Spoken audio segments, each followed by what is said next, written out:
In our previous video, we looked at the 1970s Ghost comics that Steve Ditko drew for Charlton Comics. This video is also going to be about the 1970s, and it's going to be about all the other comics that he did during that decade. Now, in part 3, we looked at the late 1960s work of Steve Ditko, and we left off near the end of the video talking about his independent work, since Mr. A, a character that he owned the copyright to, and it was a creator-owned character that he drew for Wits End in 1967. He continued to draw, and we, in the previous video, we looked at this book here, the Dicko Collection, Volume 1, which came out in 1985, which collected those early Mr. A stories, as well as other creator-owned work that he did during that time. And we looked at this part already. This was the 1960s. And then we left off in the 1970s start, which is right here. So that's where this video is going to begin, in the 1970s. We're going to cover the period basically from around 1971 to however long it takes. I don't want to make this video too long. Now, people will often say, I'd like to read all the Mr. A stories and have them all in one book. Well, basically, these books here, if you get these two books, the Dicko Collection Volumes 1 and 2, published by Fantagraphics in the mid-1980s, you're getting all the Mr. A stories that Steve Ditko did in the 1960s and 1970s. Now, Steve Ditko didn't do any Mr. A stories in the 1980s. He did do some in the early 90s that weren't published until much later. And then in the year 2000, he did another Mr. A story. And then around 2008 or 2009, he did a little short Mr. A two-parter. But if you don't count those later stories, if you just want the original classic Mr. A, prior to the 1990s, these two books have all of them. And they really are essential volumes for the Ditko fan or the Ditko collector. And in a way, you don't really fully understand Ditko or really know Ditko unless you are into, if you read these books, you'll get a better comprehension of who Ditko is, rather than if you just read his mainstream work, and especially the work that he just, penciled. These were written by him as well, so you get, it's undiluted Ditko. And these were two books. Now, one thing that a lot of people don't realize with these two books, these reprints, is that there were going to be more of them. We have here an issue of the Comics Journal that has a review of the Ditko collection in it. And Comics Journal was published by this Fantagraphics, who also had published these books. And in here, there is a review, if I can find it quickly. Here we go. Rob Rohde reviews the Dicko Collection and Watchmen. This is from March 1988. And you can see there's the Dicko Collection Volume 1. And the interesting thing is, here's the Dicko Collection Volume 2. You see here it says, Volume 2 of the Dicko Collection, published by Fantagraphics. A third volume is coming soon. Well, there was no third volume of it. So what would the third volume have contained? Well, as it turns out, we have a little idea of not even just what the third volume would have contained, but what the fourth volume would have contained. And it's a pity that this didn't happen. But here we have an issue of Amazing Heroes from January 1985, their 1985 preview issue. And it's basically an alphabetical list of titles that are coming out, some of which never did come out. And there's a page here for the Dicko Collection, edited by Robin Snyder. And it says, Robin Snyder, who has worked with Steve Ditko for the past several years, at Archie Adventure, for example, is busily compiling the artist's work for release in a new series of square-bound volumes by Fantagraphics Books. blah, blah, blah. Snyder describes the series as a chronological history of all the work which Ditko owns. Issue number 1 covers the years 1966 to 73, while issue number 2 will include Ditko stories from 1973 to 1976. The tales were originally presented in a variety of publications, including Comics Crusader, Wits End, and Inside Comics. Inside Comics being the essay that he wrote, Who Owns Original Art. And it says the volumes will be almost entirely reprint material. The only original matter in the first 2 volumes are Snyder's editorials. It says that Keith Giffen is working on an illustration for this volume 2, but that never happened. So it talks about the first 2 volumes, and it says, let's see here. I'm getting ahead of myself. Says the primary content of the book will be Ditko's science fiction and mystery material, and Avenging World story. Here we go. Snyder says he has been given a tentative go-ahead for a 3rd volume, which will cover the years 1976 to 1980. Ditko will be working with Snyder on this compilation, and he may supply it with a new cover and bookplate. The primary content of the book will be Ditko's science fiction and mystery material, an Avenging World story which has never seen print, which will open the volume, and will be followed by Cosmic Agent and Ditko's work for Comic Crusader, among other material. The finale will be The Mocker, which Snyder describes as a cross between Mr. A and Dr. Strange. As an additional highlight, this tale will be in color. I've had fun with these books, Snyder says, and I'd like to do a 4th one, which would probably contain the artist's original Missing Man material, that is, Ditko's original script and art before editorial changes, and some pages which have never seen print. One of the reasons why Snyder says he began work on these volumes is because he didn't like the problems Ditko had in putting into print the disturbing Payne family story featuring the Missing Man. Okay, so this gives us an idea of what the 3rd volume and the 4th volume would have contained. Now, that Avenging World story that he mentions that has never seen print, I think that's the story of, I forget the name of it. We'll get to it in a bit, though. But it was the one where sort of was it the Unchecked Premise? It was one where it was a little short one, and people sort of used it as an example of sort of an anti-universal healthcare idea. It was one of those parable type stories. But anyways, so it's too bad that happened, because in a way you would get all this material in a nice chronological order. You would just have to buy these books.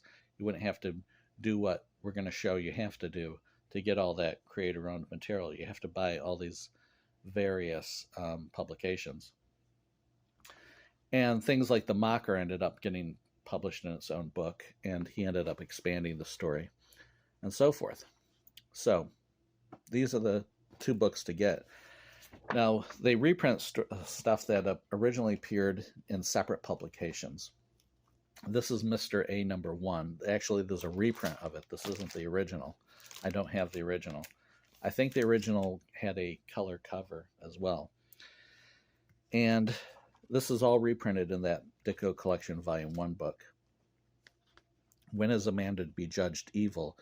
I'm not going to show all the insides of this comic, but I think this was an attempt by Ditko, several stories in here, an attempt by Ditko to sort of answer the critics of these comics. Well, if, you broke the law, does that mean you are forever stained? You are forever in the black. You are evil.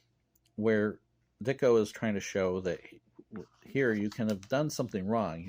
You could have gone to prison, but if you pay your dues, it doesn't mean that you're forever stained. He thinks that Mr. A is going to come after him and judge him as evil, but Mr. A doesn't. He says, you did not deliberately commit an evil act.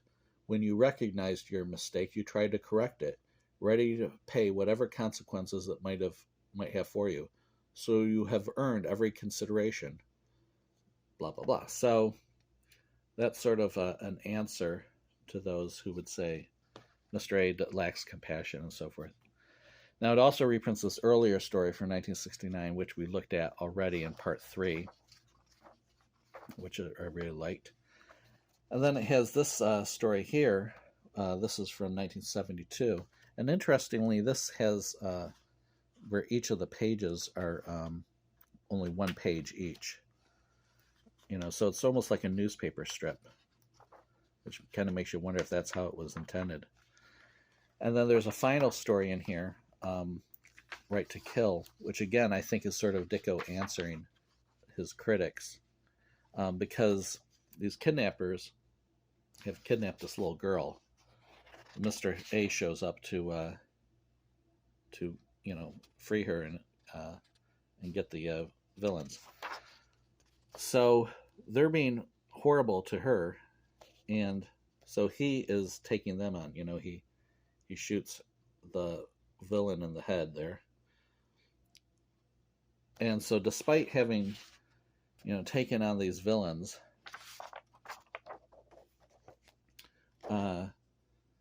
she doesn't fear him. Someone really cares what happened to me, that I don't deserve to be hurt, to suffer. So Ditko's emphasizing Mr. A's compassion here.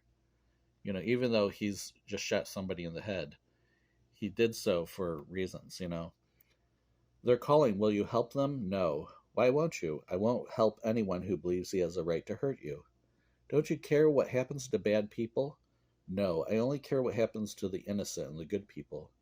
I was afraid of them, but I'm not afraid of you. You're not mean. I treat people the way they act toward human life.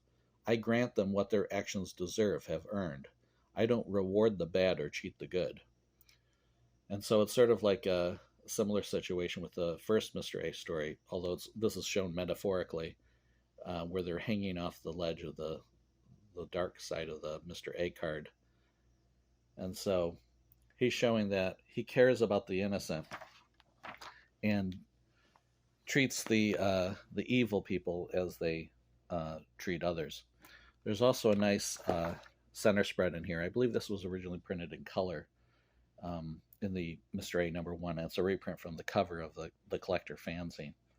You know, the Dicko Collection Volume 1, that center spread is also shown.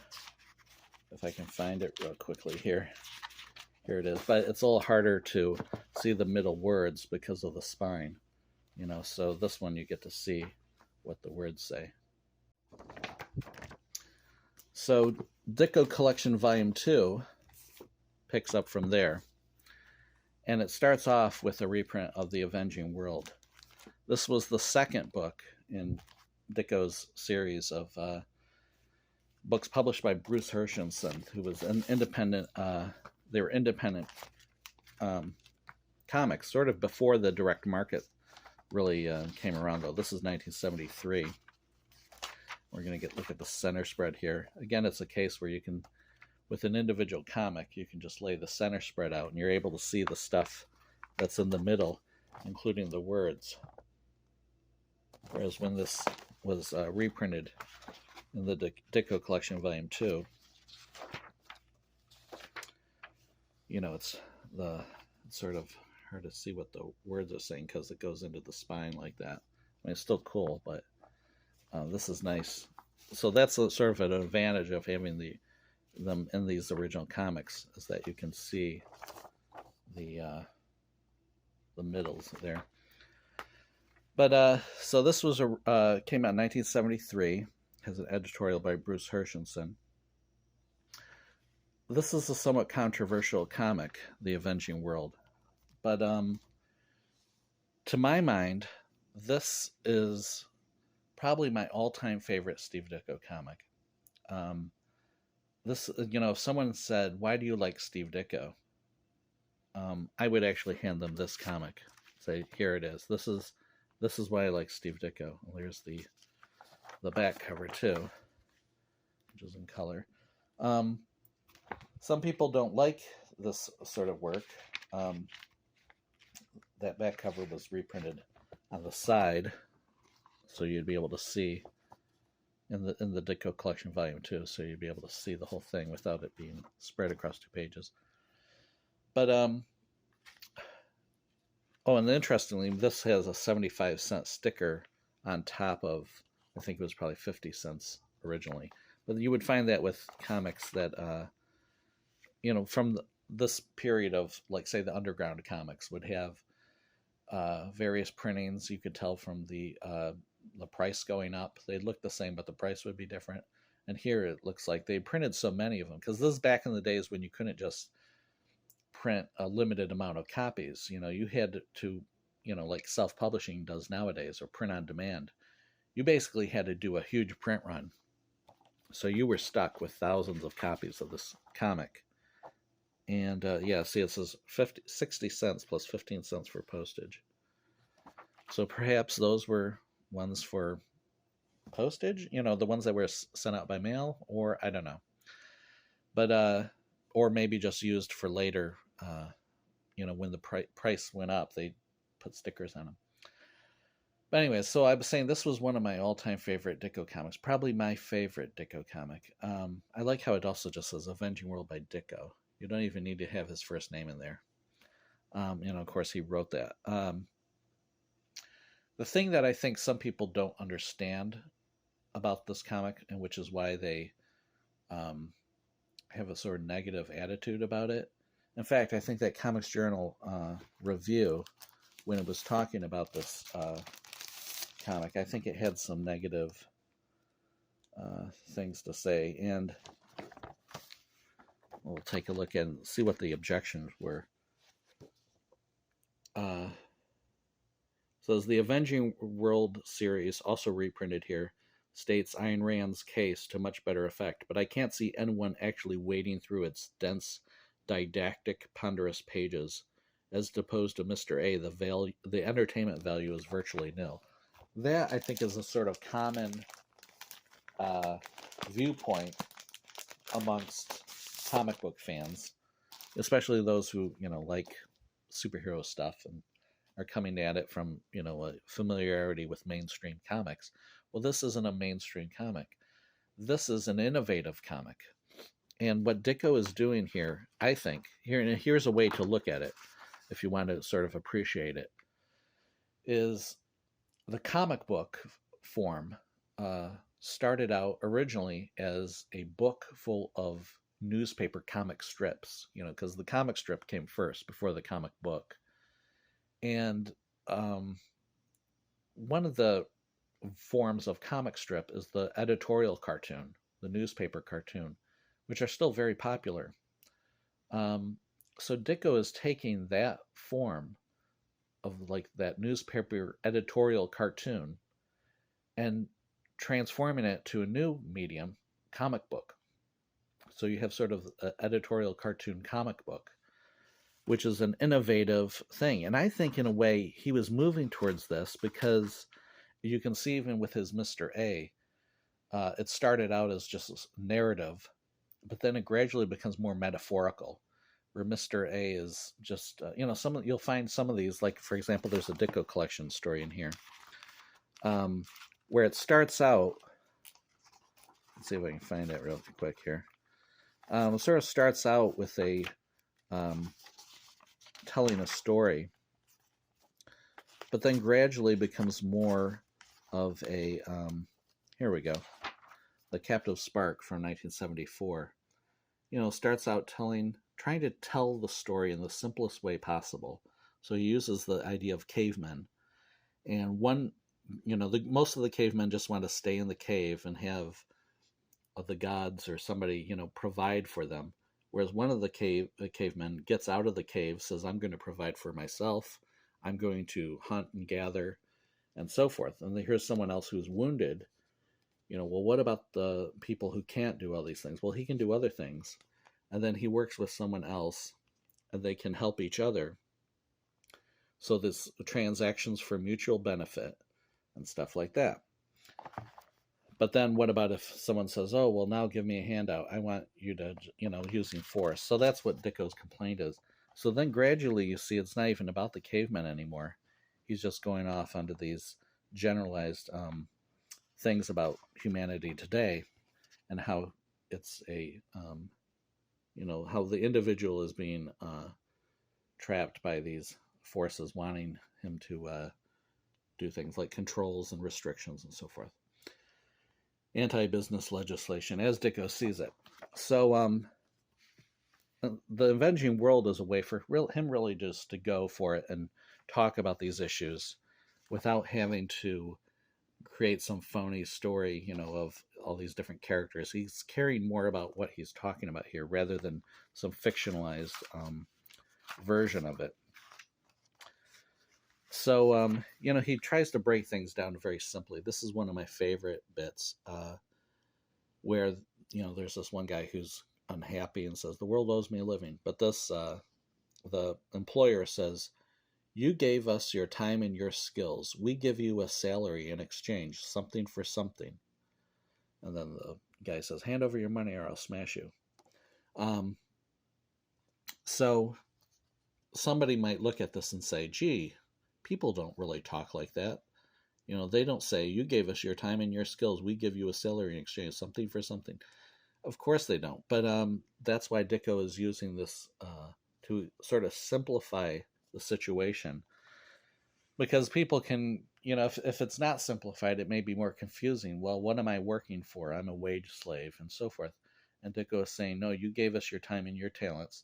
We give you money, something for something. And he's trying to show that this is a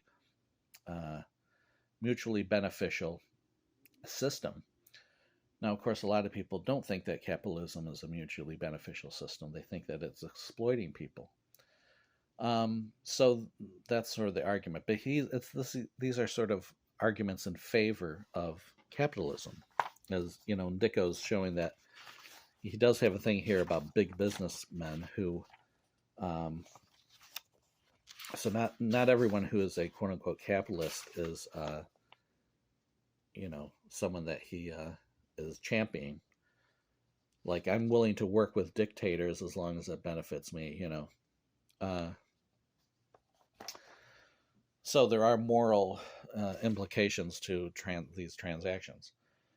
One could argue that both sides of the argument. One could argue that, well, gee, if it wasn't for capitalism, Steve Ditko would be able to make more comics like this rather than having to spend so much of his time doing these pencil-only jobs for mainstream companies about, the ghost comics and things like that.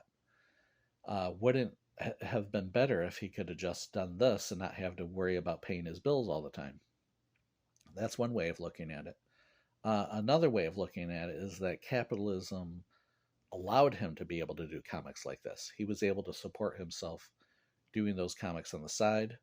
Also, many would say doing worthwhile work on those comics that he was doing on the side, as well as having a ability to do comics like this, which many people did not approve of.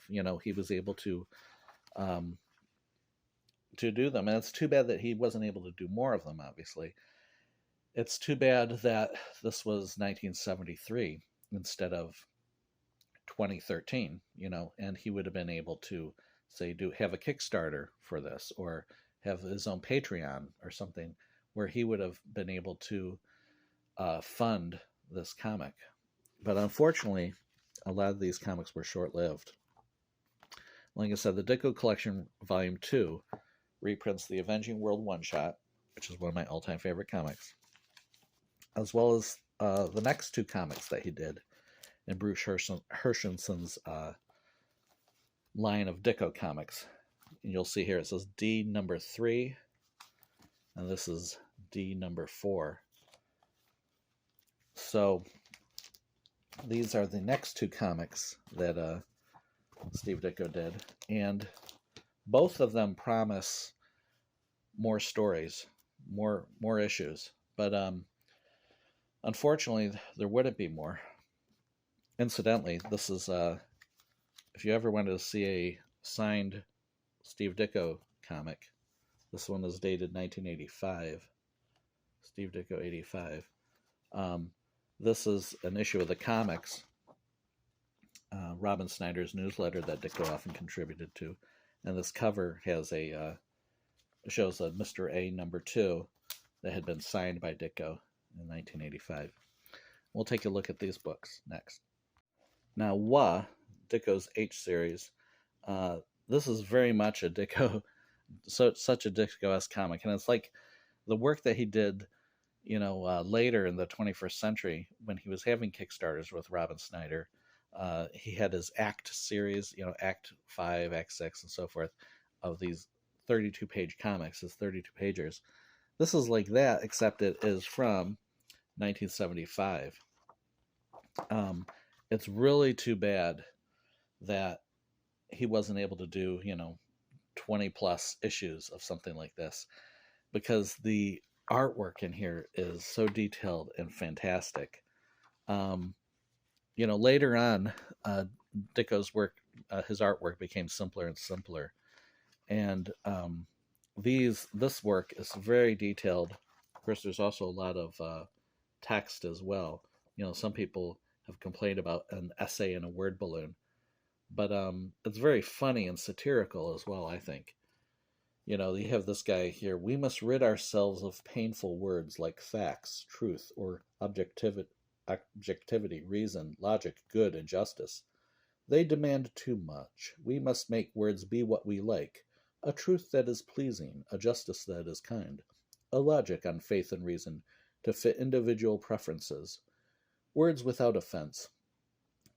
We can be labeled the same, all biologically imperfect, morally flawed, no man better or worse, no matter what he does. From a non-measuring, non-judging attitude and non-offensive words will come a non-violent world. So even today, some of the people could find much humor in it. It makes you kind of wonder, what would Ditko think of today's heightened sensitivity to word usage and definitions and so forth. It would probably get him in a lot of controversy. But and this character, incidentally, Cage, is sort of reminds me of like a Dirty Harry character. Sergeant Cage, the police review board, is forced to find you innocent of all charges.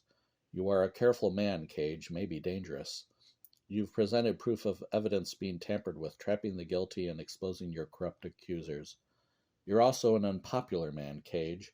You've made enemies needlessly by your uncompromising attitude. You're an honest man, but are you a good one? A human one? Case closed. Report back to duty. So, it's like he's this tough guy, but he's on the police force, but he's exposing. It kind of fits in with like the stuff in the 70s of these, like I said, like a Dirty Harry guy, or like somebody kind of exposing the corruption that's going on in the system. Premise to consequence. This is like Ditko will use this more and more, where there's like 4 tiers here. So you get 16 panels on a page, which may be too much. It is severely detailed. There might be more, makes you wonder what this would look like if it was like Treasury Edition size, just twice the size. If it was the size of, say, going this way, and you had you had 16 panels going that way. But if anyone wants to complain about it not being detailed, they haven't seen, this, or haven't, it's like so detailed, and there's a lot here. Now, this story here is from 1974, and it's The Void. For a long time, there was only one Void story, but then later he did a Void story. He did, he returned in the year 2000. There was a 176-page package where he did other stories, like sequels to some of these earlier characters. The interesting thing about this character, the Void, is that despite appearances, he looks like the Spectre or something like that. He says, yes, I am the Void, but there is nothing supernatural about me. Despite appearances. And then later, after the Void has taken care of the villains, the Void, Brad, who is he? I don't know. He says there's nothing supernatural about him. No metaphysical void, but men could try to create a psychological void, trying to make contradictions exist. The unreal real. and the irrational work. When a man sells out the truth, he sells out his existence for non-existence, for the void. And it says next issue in the dimension of the void. Well, there was no next issue. You know, again, people could say, well, characters don't talk like that in real life. You know, he's not going to have this big thing where he's talking about the real and the unreal, blah, blah, blah. But, you know, it's not meant to be true to life.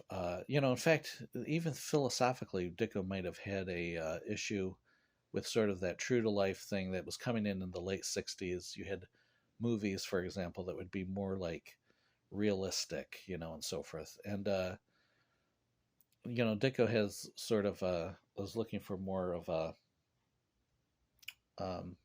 I guess, a philosophical underpinning of these characters. And he expresses what that is, just so there's no confusion about it. You know, so the void specifically saying that I am not a supernatural being. You know, he's sort of making it all clear so there's no confusion, which is what Dicko's doing, like, say, in this next story that we already looked at. And then you have Masquerade, these characters that appear in the front. And it goes with Dicko's duality that we've talked about before, where, you know, you have these two characters, the heroes of, you know, who don't realize that they're heroes. In fact, their character is not even named. You know, when they don their clownish costumes, you know, they don't actually, the characters aren't named. Joy is her secret identity name, and B is his name, but they don't give like superhero names. And the way they're kind of arguing with each other here kind of reminded me of Hawk and Dove, but unlike Hawk and Dove, they work together well as a team, these Masquerade characters. So, and they beat the villains, and everything's kind of, you know, funny. The boss is like a little short guy who always gives these abbreviations for things. He'll say, no, NAPAF, no. And then it says in the caption, no, absolutely, positively, and final. That's what NAPAF stands for. And then again, it says next issue, Firebug. But again, there would be no next issue. And there's Masquerade in color.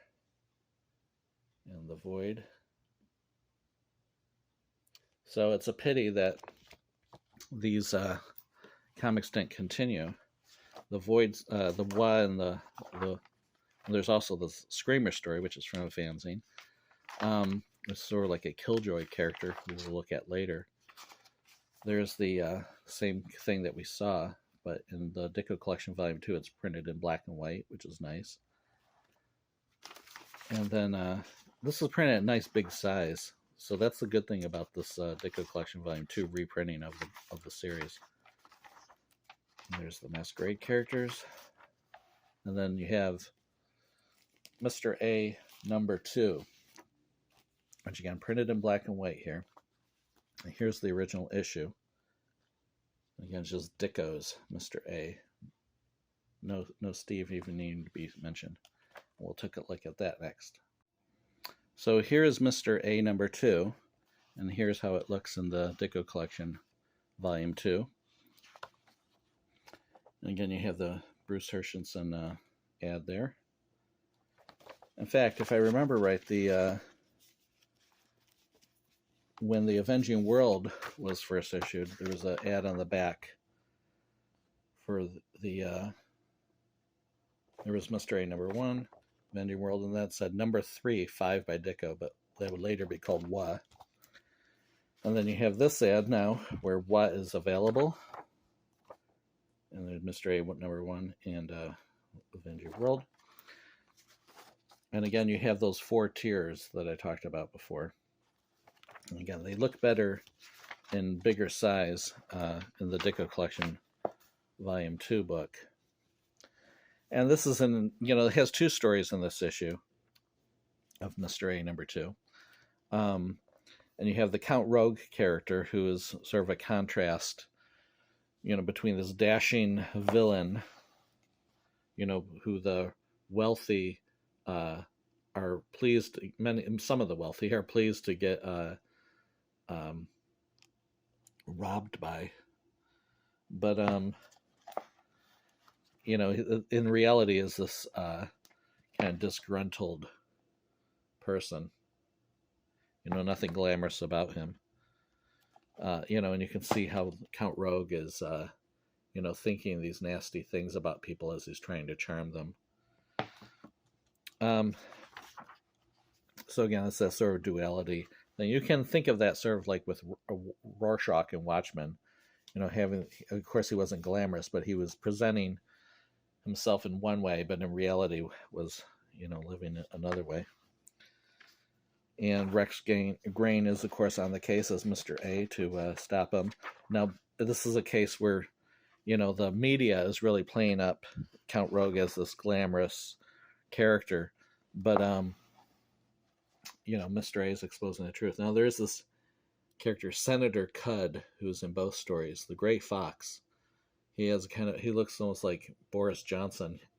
I've always thought Senator Cud might have been inspired by Senator Ted Kennedy, you know, because of that similar name. Again, there's a picture of him. So it'd be interesting to see if that was the inspiration or if there was some other inspiration for this political figure. Anyways, we'll skip ahead here. Now, this story here, the one where it's about the UN, you know, this was surprising to me. This was number 7 in 1975. When I first read this back in the 1980s, and I was a teenager at the time, a story that was critical of the United Nations. I had never encountered something like that before. You know, most of what I read, you know, would consider the United Nations as a positive thing. You know, who could oppose the United Nations? Well, of course, since then, as you got into the 90s, there was, you know, many Republicans critical of the UN peacekeeping forces, you know, making snarky comments about their blue helmets. And so I encountered more of criticism of the UN. People would criticize the United Nations having dictatorships on some of these like human rights councils and so forth. And so as the United Nations was presented not only as hypocritical, but as like powerless and ineffective. But anyway, so this is a case where Dicko again is pointing out the problem of trying to work with dictators as equals. Yes, my equals, it is selfish individuals that prevent mutual understanding and compromise for a safe middle between extreme ideologies. Blah, blah, blah. So, and then you have Rex Grain. The UN is an example of the good accepting evil to achieve a world justice, quote unquote. You know, what can a truth gain from a lie, an honest man from a dishonest, a productive man from a thief, a free man from a man who rules by force from a dictatorship? You know, so he's going on like that. And people are like, oh my God, he's criticizing the UN.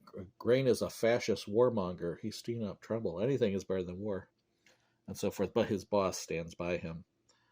You know, saying, not that he agrees with him, but saying, you know, that he wants to see what would be the wrong with, and the boss's face is never shown. Nice little touch. But anyways, he wants to be shown the error, you know. So you could be wrong about Grain. Oh no, that's what the other guy's saying. I'm interested in who's right and what is true in proof. So that's what his boss. That's why the boss ends up standing with him. Anyway, really good story. And so here's the back cover shown on here where it says next issue, Mr. A versus the Polluters. Copyright 1975. Well, of course, this is the color back cover of the original issue. There would be no next issue, unfortunately. I think Static ended up having a fight against like some sort of polluter gang type of characters, but it wasn't those. And then just to close out this volume, 1976, Mr. A. This is a silent story. Death versus Love Song, I think, is the title that's given to it in here.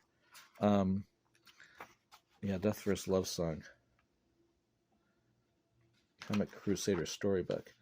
I thought that Comic Crusader storybook, this story was originally appeared in 1978. I'm just going by memory here, but it's copyright 1976.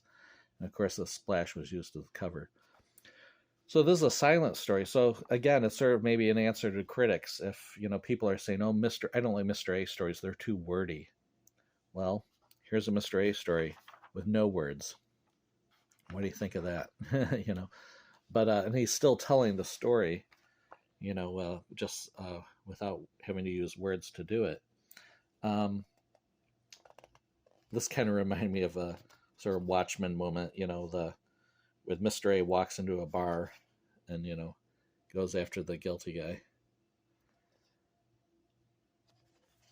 But the one bad thing was that there was one page printed out of order. See how it says page 6 there, and then the next page is page 8. So page 7 is actually printed on there. So one page got printed out of order. But, you know, it's all you have to do is just go back and look at it. And I think panels from this were used in the Jonathan Ross documentary about Steve Ditko. The unfortunate thing about that documentary is that they didn't use much of Ditko's work beyond that story. I don't think there was, you know, if you watch the whole documentary, you wouldn't see anything after 1976, I don't think. You know, I don't think they showed any Shade the Changing Man or anything of that. You know, any of his 1980s work like Static or even Speedball, you know, or anything. But that documentary came out in 2007, so it's a mystery. But this Dicko collection, by the way, has a introduction by Robin Snyder titled "Ideas Have Consequences," and it has a quote. The quote at the beginning is from Rodney Schrader. The thought behind the word "reality is Avenger" by Rodney Schrader. Now, I didn't realize when I first bought this book as a teenager, like I was probably about 16 or 17. I thought this was a book, like that. The thought behind the word. I thought this was a book that Robin was quoting from, and so I went to my local library to find this book. You know, I looked in the card catalog back then. This was back, you know, when they had card catalogs. Looking through the little files, trying to find Rodney Schrader books, but I didn't find any. And then later I found out that this is actually a quote from an article that Rodney wrote for Dikkomania in the 1980s. So, anyways, that was a funny thing when I found it out. But that shows my interest, you know, that I was seeking out something that Robin Snyder would quote. You know, I wanted to see it for myself. Okay, so now, after this, we're going to go back to Charlton, because it's 1975. We're going to backtrack a little bit and look at another character here that is sort of, Ditko ended up having it as a creator-owned character, but he started as a character for Charlton. In the 1970s, Charlton didn't really publish much in the way of superhero comics, but they did publish one, E-Man. This is a reprint of the first issue. And then the reason we're talking about it is because Ditko did 3 backup stories for E-Man. And this is issue number 2. Not the reprint, this is the actual Charlton edition. From December 1973. And the backup story in here is of Killjoy. And Killjoy, this is like 8 pages or something like that. It's all written and drawn by Ditko, although there's no credits on it, no copyright info either. But it's very much just like those comics we just looked at, you know, that Ditko was doing on his own. And so there's the, you know, this is one of my all-time favorite Ditko strips, because there's a purity to it. It's like he's telling the superhero story, you know, a superhero thing, but he's breaking it down to its basics. One of the cool things is the whole idea of a secret identity, for example. So Killjoy comes in, you know, takes on the villain, solves the crime, all 1 page. And then one guy disappears and another pops up. Killjoy, I'm Ed Gabb, reporter, what happened? So, you know, that sort of plays with the trope of the, you know, secret identity showing up right after the hero leaves. And then here's another one. the end of this page, Killjoy solves the problem. I'm LA's counterintelligence. We got a tip, Senator. And then on the third page, I'm Judd Law, lawyer visiting a client. I don't see any costume man inside.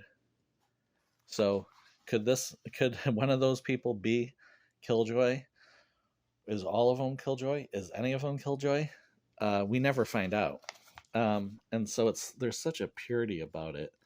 It's like he's stripping down the tropes to, the fact that he does all these missions in just 3 pages. And then you have sort of you could look at it as like the J. Jonah Jameson character. Spider-Man's nemesis, J. Jonah Jameson, is always complaining about Spider-Man, saving people and things like that, trying to make him out to be a bad person. Here you have the same thing, where you have this Mr. Hart, I think was his name. Yeah, you're all Hart, Mr. Hart. It says the ironically named Mr. Hart. So now you have there's all these different villains, and so it's sort of like a Spider-Man-esque thing, So it's beyond me why someone who loves Spider-Man wouldn't also think, wow, this is awesome.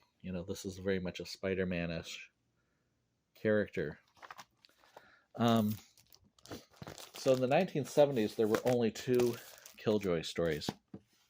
Not in that one, but in this one, E-Man number 4, from August 1974. So almost a year later. In the back, this one has the staples loose. So, well, it makes it easier to scan a page if I wanted to. This is the second Killjoy story. Now, there were only a total of 3 Killjoy stories ever done. Again, you have the same thing where the secret identity guy showing up. There were only 3 Killjoy stories done. These 2 in the 1970s. And then there was a third Killjoy story in the year 2000 in the 176-page package. But it's totally different. It's not like this. In fact, it's not as good. I mean, it's interesting, but he has Killjoy talking in it and stuff. Whereas in this original story, Killjoy doesn't say anything. That's why I say it strips it down to its, the purity of the strip. And again, you'll have like repetition, like there's the villain getting away, and there's on the opposite page, villain getting away again. It almost reminds like a Will Eisner thing. And I think that's, Dicko was probably inspired by some of the Golden Age type characters, because of that simplicity of the form. And then there you have this other character, Heart and Soul, so they're Mr. Heart, Mr. Soul. And again, it's like that duality. It's not meant to be taken like a serious thing. It's supposed to be entertaining and funny. And again, you have all these various villains showing up. In fact, one of these guys is like a Craven the Hunter type character, if I remember right. I don't see him here.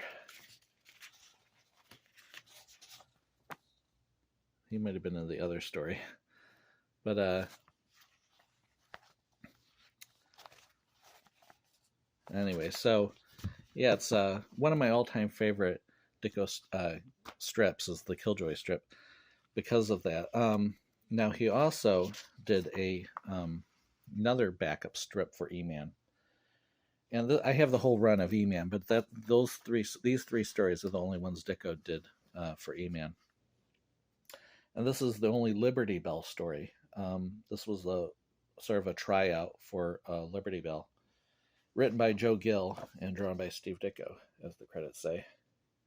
Now, I did a review of this comic in Dikkomania some years ago, and I remember pointing out that there was, funnily enough, there were sort of like phallic symbols throughout the story.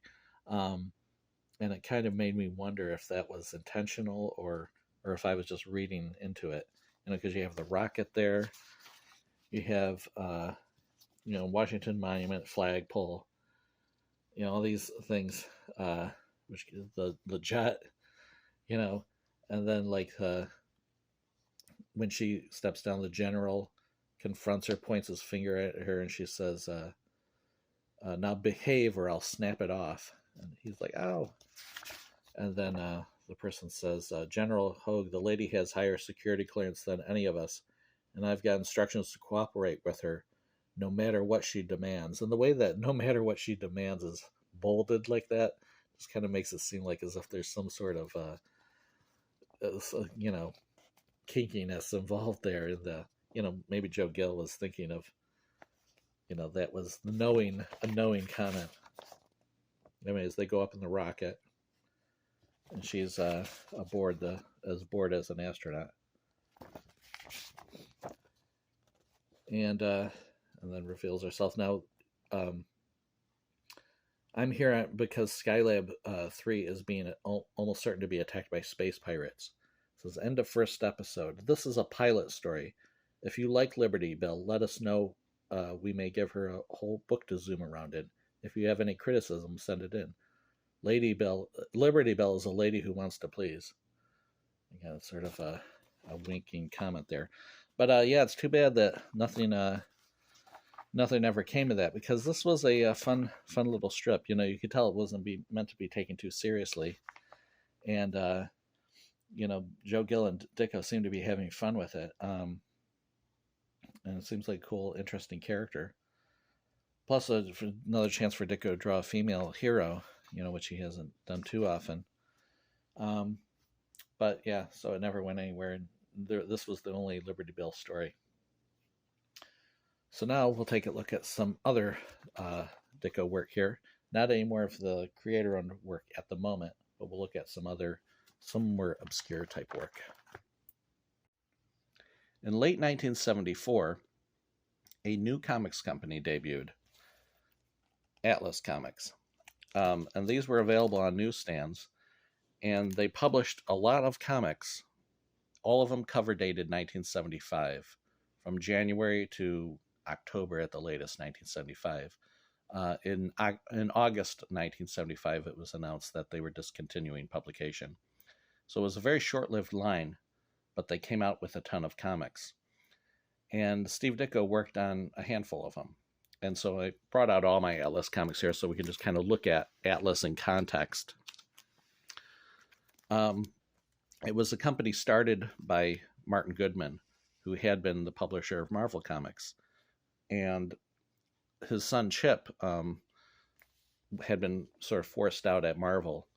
So Martin Goodman decided to compete with Marvel by having their own comics line. Now, a lot of the comics were somewhat derivative. They looked very much like Marvel comics, and they hired a lot of Marvel talent, as well as people who had left Marvel or, from other companies, even like Pat Boyette of Charlton. So these are some of their comics. This one, for example, there's Demon Hunter, and the character is, reminiscent later of Devil Slayer, a Marvel character.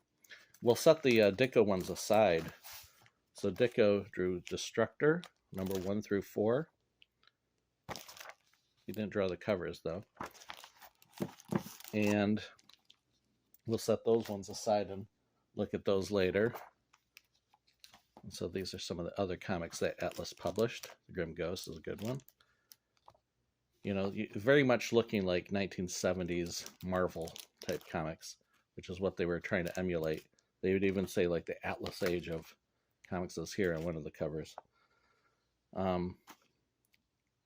Morlock 2001.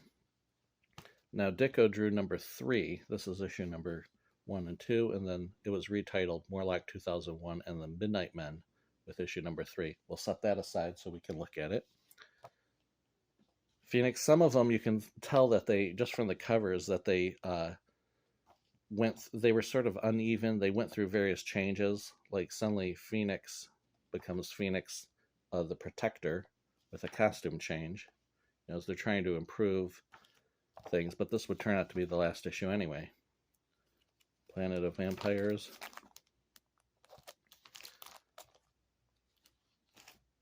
Police Action, which is one I actually really like, just because it's so 70s.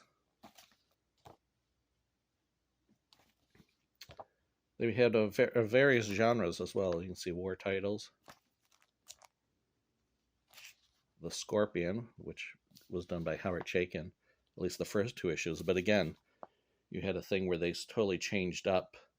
Chaykin's no longer on it, and they turned the character into a superhero. Tales of Evil. Target, and again, you have the thing where it gets changed into a superhero comic, you know, from this type of normal character to a superhero. So it was very uneven. And then Tiger Man, which Ditko also drew, we'll set those aside so we can look at them. There's some more here. This is the era when sword and sorcery was very popular. And they had a humor comic too, Vicky, which was a thicker comic. It was reprints of older stuff. Weird Suspense starring the Tarantula. This is the one that Pat Boyette drew.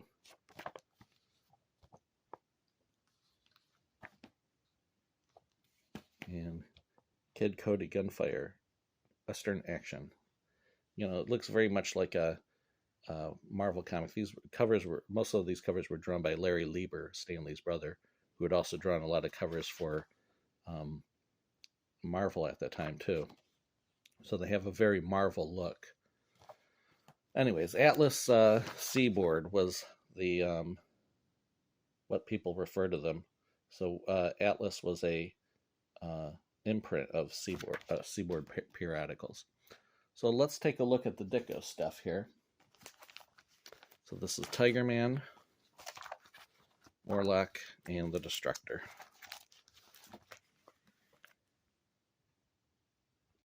I should also mention here that in 2009, I published an issue of Dikkomania, issue number 75, which was focused all on the year 1975. And so it had a month-by-month index of everything that Steve Ditko did during 1975, including his Atlas comics, as well as the his creator-owned stuff that we looked at earlier. Thing about the Stalker, which we'll look at later. There was an article about Destructor. And there was also this, a reprint of this thing from Media Scene number 11, February 1975, showing Ditko's early version of Recage, originally intended for Atlas-Seaboard as Wreckage. So you can see there, this was published in Jim Stranko's fan magazine about comics and science fiction and so forth. And this Ditko drawing of Recage was intended for Atlas-Seaboard.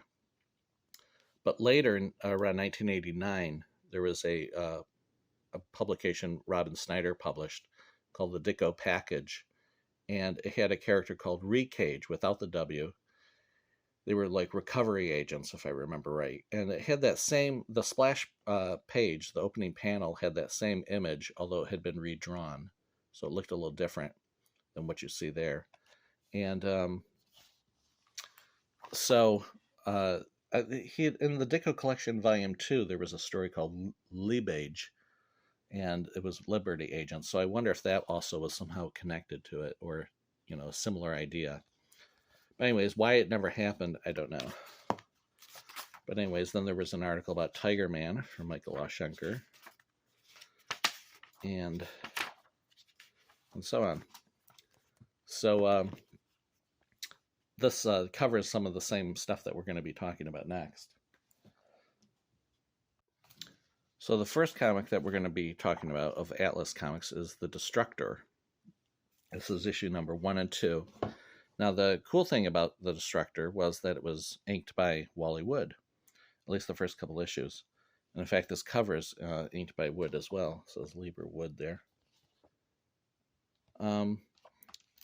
You know, the bad part about it being inked by Wally Wood, though, like I've mentioned before in things, is that some of the Ditko gets a little buried in it.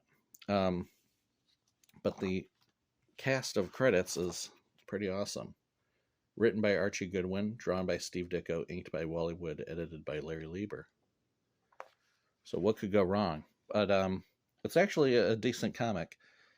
Destructor's costume is a little at odds, I think, with the tone of the comic, which is very much sort of, it could have been a sort of grim and gritty comic because it's basically about a guy trying to take on the mob.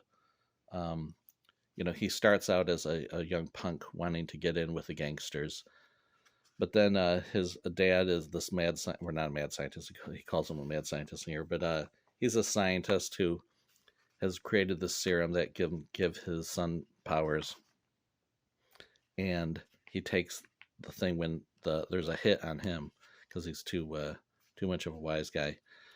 So he becomes a superhero. This is somewhat of a Ditko thing. You can tell Ditko drew it, but some of the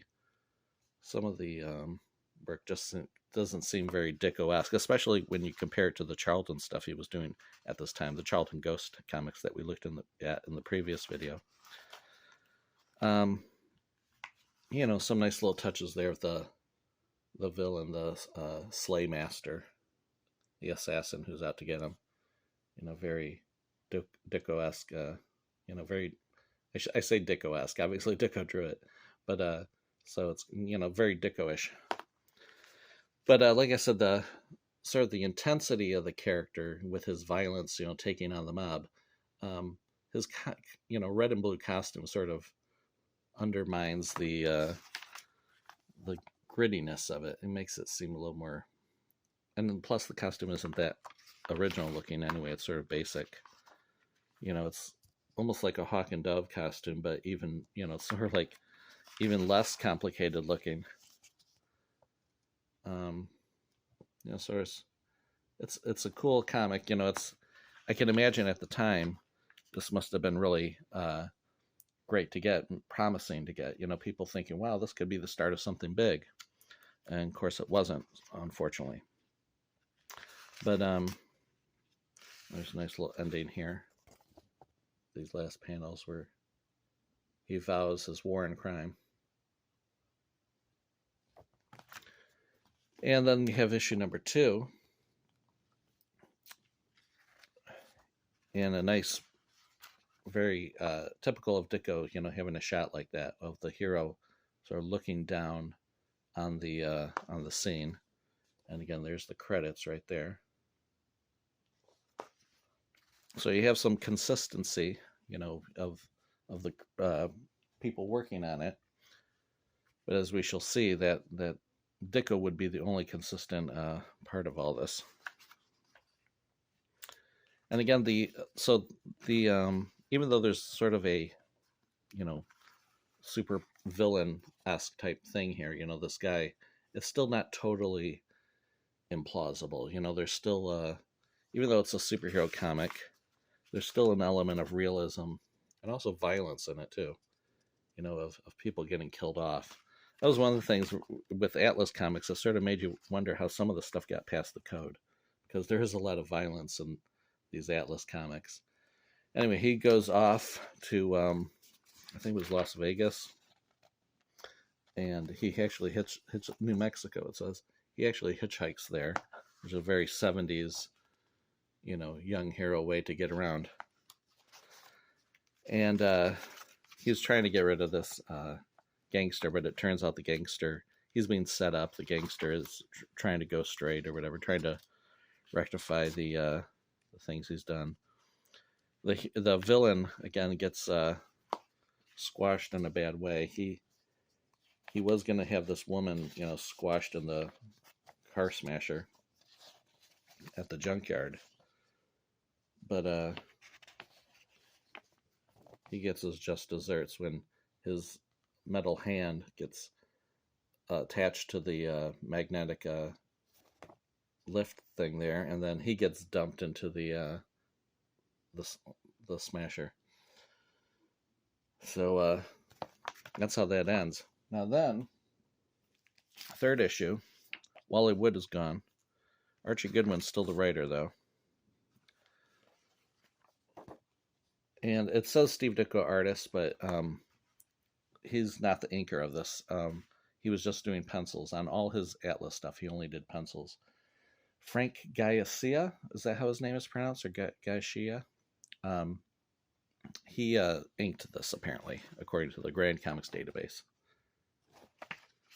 And again, it's still, even though there's some super heroic looking people here, it still has some level of realism, in the sense that he's battling the mob, and there's the gangster things. It's not like he's fighting cosmic forces or anything.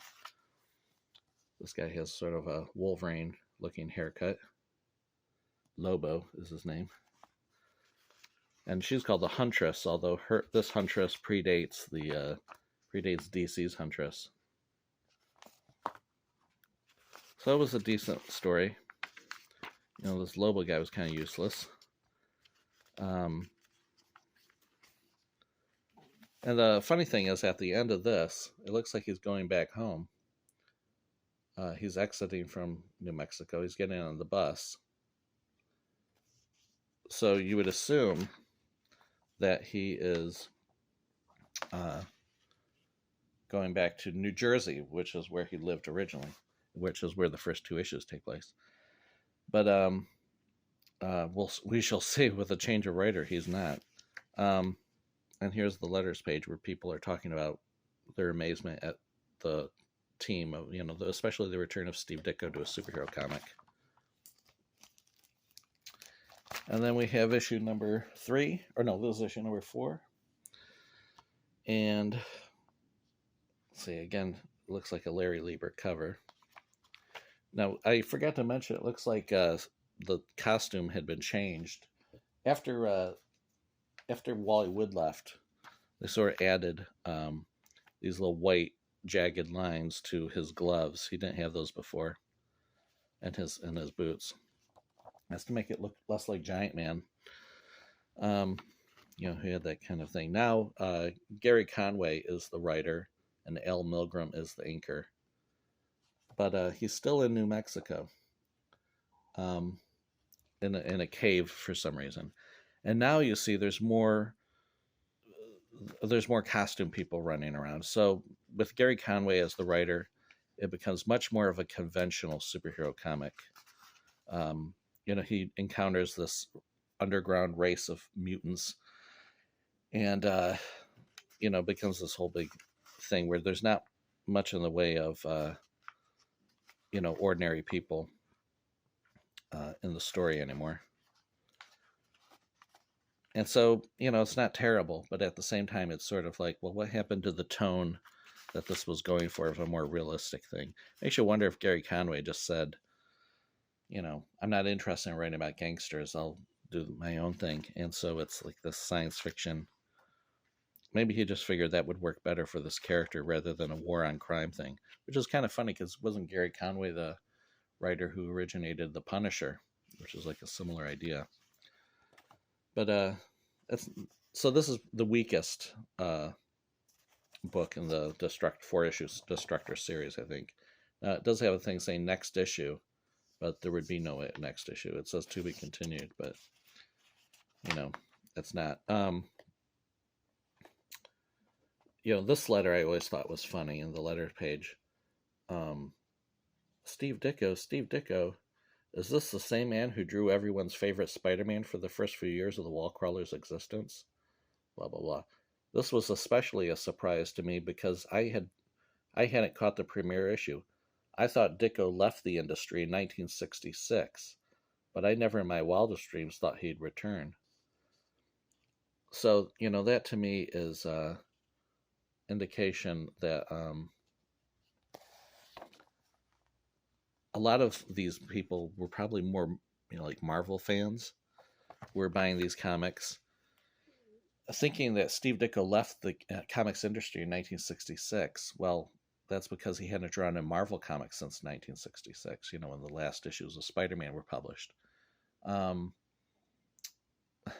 they obviously missed all that work that we talked about in the previous 2 videos, all that Charlton work, all that DC work, the Warren work, the Tower work, and so on.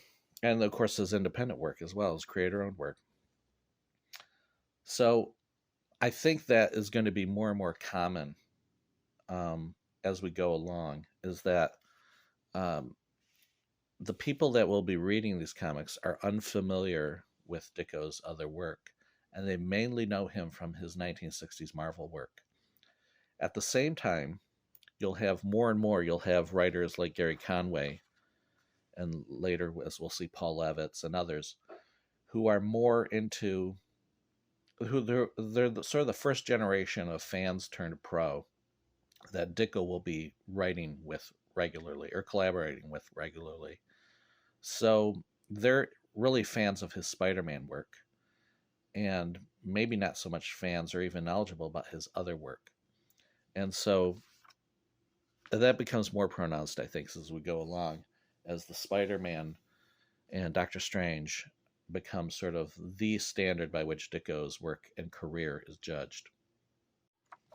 Now, we're going to look also here at Warlock 2001 and the Midnight Men, as the comic's been retitled. This is Warlock in his plant form, and these are the Midnight Men who are introduced here. This story is written by Gary Friedrich, and who I believe was writing Ghost Rider around this time, and penciled by Steve Ditko, and surprisingly inked by Bernie Wrightson, who was a big fan favorite at that time. You know, was not too long after he had co-created Swamp Thing with Len Wein over at DC. And Bernie Wrightson, you know, to me always had it was an interesting, he had interesting Ditko-esque elements in his work. So it was fascinating to see what would he do with a Ditko page. It makes you kind of wonder how much Bernie Wrightson actually inked this, or how much, you know, did he ink just like the cool bits and then have maybe an assistant do some of the less interesting bits. But you can see his touches there in the lines that go across. You know, he draws the lines a little differently than, you know, like the lines on the visors there. He draws the lines a little more freely than Ditko would. Ditko would kind of tend to have them more spaced apart, but as you can see, it's sort of a couple lines there are sort of running together, and which gives it a kind of texture that is very, you know, much like Wrightson's work when he would ink his own work. And especially is noticeable here when there's a burn victim. You can see all those lines running across, which look really nice, actually. So it's sort of a combination between Ditko and Wrightson in that panel. But then as we go along, you know, there's occasional panels when you have those lines going across that are interesting. But for the most part, it's just, you know, pretty much just nothing amazing about it. You can imagine some people, some fans at the time, being sort of underwhelmed by the fact that Bernie Wrightson is the inker. You know, like I said, except for occasional panels like that when you see the lines going across the face.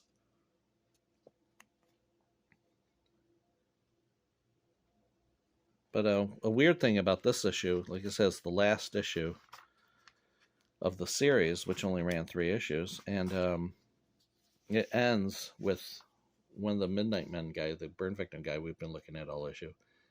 Warlock is in his plant man form, and he shoots him. The Midnight Man shoots him, and so we assume he's dead.